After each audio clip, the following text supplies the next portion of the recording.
Good evening. Welcome to the International Tennis Hall of Fame. It's a pleasure to be here in celebration of this special evening. I am especially pleased to be able to recognize a few Hall of Famers in the room. Cliff Drysdale, Butch Buchholz, and Mike Davies. The story we'll see tonight about the WCT, well, Mike Davies was actually the executive director of the WCT and the business mind behind it all. And Cliff and Butch were two of the members of the Handsome Eight. WCT was founded by two pioneers of the sport, Al Hill Jr. and his uncle Lamar Hunt. We're going to have 3 new indoor courts, 3 new outdoor courts, new center court here, and I'm pleased to announce Al knows all about it. He's made it happen. One of those courts has been contributed and donated by Al Hill on behalf of WCT, Lamar Hunt. One of those courts, we would thank you and congratulations, and we appreciate it.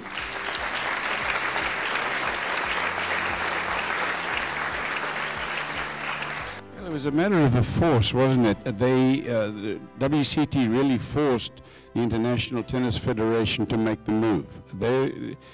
If it hadn't happened, it was going to happen anyway, Steve, as I think everybody in this room probably knows, because it was the right thing to do. It was because of Lamar and Al Hill Jr. and the WCT. There is no question in my mind. That plus, as you saw, the television leverage that Lamar and Al were able to bring NBC into our weekends when there was no cable television. In August of '67, 8 of us played at Wimbledon. And I remember the chairman, Herman David, said, if you guys fill this stadium, I don't care what the ITF says, you can play here next year.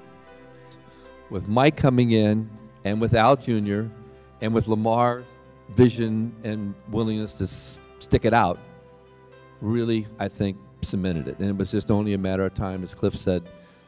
Meaning that, in other words, if I can't really join the club, I'm going to create my own club, if you will, and we're going to invite others to the party. And I think that's what sort of early on in WCT, what was going on was, there wasn't really a way to figure out how to join this club, so I'll just create the own circuit, and he sort of forced, if you will, a merger.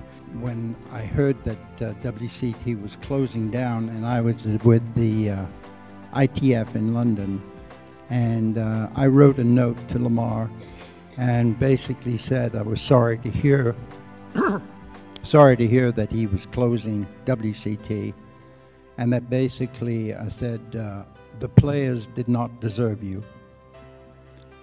And that's what I feel about it. The players did not deserve Lamar Hunt.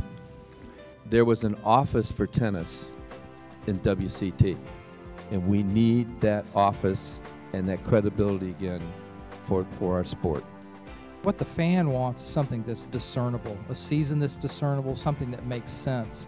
I think that was one of the things my dad was striving for, was sort of the unification of all these elements within the sport of tennis. There's a piece of history that's right there. That cup. Not many people know what the story of that cup. It was originally the Kramer Cup, and it was designed to fight the ITF and the Davis Cup. I think it brought professionalism to the game, that's all. It just made the rest of the world in tennis and the ITF and every other national association in the world start thinking that they've got to put on a better show. When I think of how my dad approached events like WCT, I think of class, and WCT was all class. WCT instituted change. Tennis still needs change, and tennis had a season under WCT. Davis Cup needs a season. It will rejuvenate that great competition.